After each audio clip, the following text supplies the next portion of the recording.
Daronda.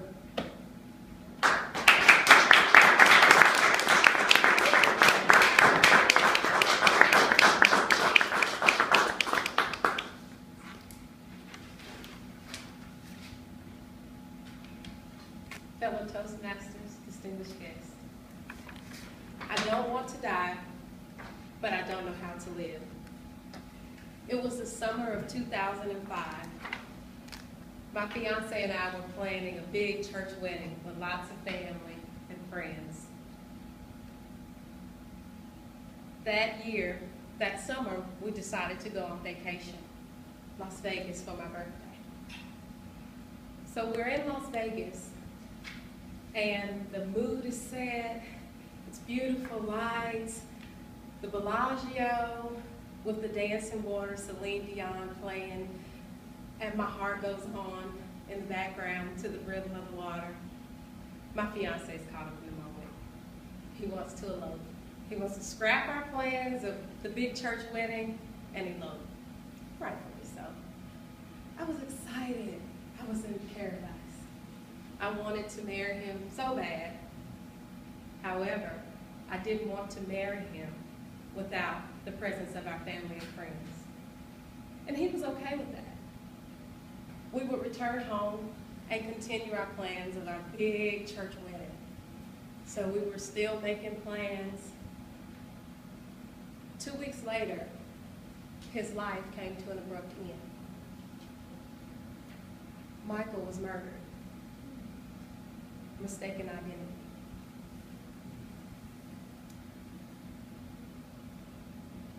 That night, we were supposed to attend a party with friends. It was a celebration for one of my friend's birthday. I was the last person that he spoke to that night, and I had the painstaking task of going to the morgue and identifying his body. I had to contact his parents. They were in town on vacation as well, and let them know what had happened. The next morning, let me go back for a second. That night, he and I were supposed to be together. My life was spared. That morning, I remember waking up with tubes in my arms, in and out of consciousness from the medication. I remember waking up in a hospital, but not the regular hospital. I woke up, I was in mental health. I remember the doctor standing over me, saying to me, "Do you want to harm yourself? Do you want to die?" I can remember saying to the doctor, "I don't want to die, but I don't know how to live." I would repeat that over and over.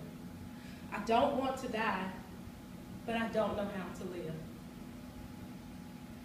In 2 months, I had lost 48 pounds.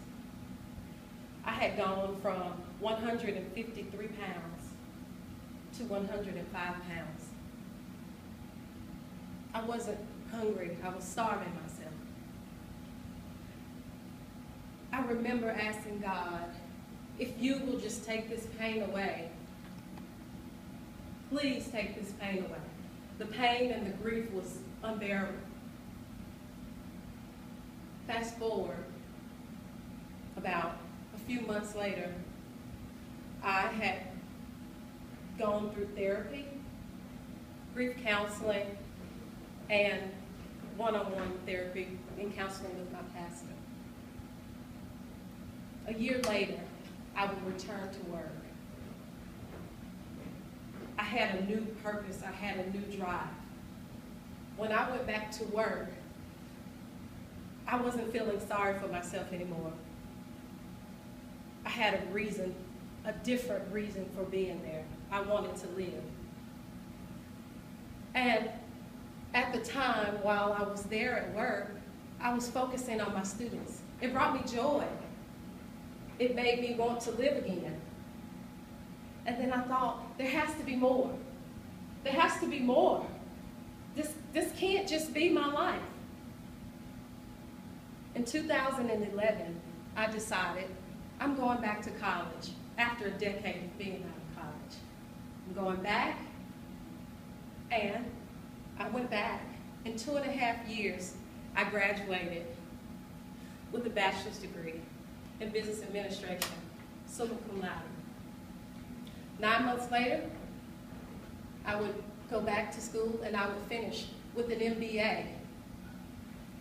4.0, medallion student. I was selected as the student speaker out of over 300 students in my graduating class. I would go to Atlanta and represent my school, myself. I had a newfound purpose. I did it for myself. I did it for Michael. I did what I wanted to do. All of this I done in that short period of time because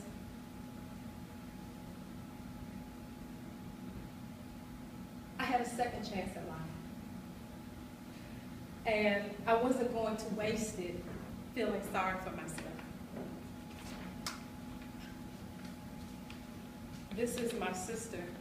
I did everything while working a full-time job, operating a business, and raising my sister. If there is anything that you want to do in life, go for it. Not everybody gets a second chance. Fellow Toastmasters, distinguished guests.